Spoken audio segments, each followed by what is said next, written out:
রসুন বলছি, press reviewer চ্যানেলের পক্ষ থেকে 22শে এপ্রিল কাজ শুরু হবে ঠিক এই জায়গা থেকে, অর্থাৎ গোঘাট স্টেশনের পরবর্তী ঠিক এই জায়গায় যেখান পর্যন্ত কাজ হয়েছিল তারপর থেকে ঠিক এইভাবে কাজ হবে এবং ভাবাদিঘির ওপর দিয়ে কামারপুকুর পর্যন্ত সিআরসের জন্য প্রস্তুত হবে। কিসের ধোঁয়াশা, কেন কাজ শুরু হচ্ছে না? গত 10ই এপ্রিল ভাবাদিঘিতে কাজ শুরু করার জন্য রেল থেকে এসপি হুগলিকে পুলিশি নিরাপত্তা চাওয়া হয়, কিন্তু 12 তারিখ বাঁশবেড়িয়াতে হনুমান জয়ন্তীর কারণে পর্যাপ্ত পুলিশ ফোর্স না থাকায় ওই সময়ে নিরাপত্তা দেওয়া সম্ভব নয় বলে এসপি হুগলি রুরাল থেকে জানানো হয়।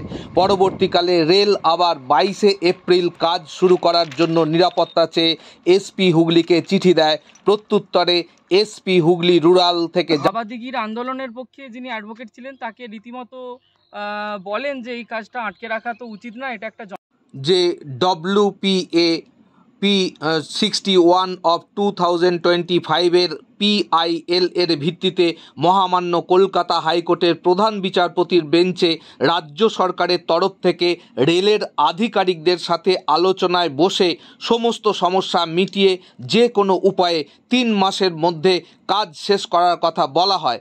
যেহেতু রাজ্য এখনও কোনো মিটিংয়ের আয়োজন করেনি, তাই আপাতত আমরা পুলিশি নিরাপত্তা ব্যবস্থা এখনই প্রদান করা থেকে বিরত থাকছি এবং আমরা সর্বতোভাবে প্রস্তুত নিরাপত্তা প্রদানের জন্য।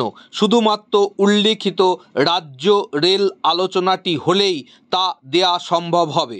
অন্যদিকে গত 10ই এপ্রিল তারিখে ভাবাদিঘির আন্দোলনকারীদের তরফ থেকে কলকাতা হাইকোর্টে WPA/61/2025-এর অর্ডারের ওপর একটি রিভিউ পিটিশন ফাইল করা হয়।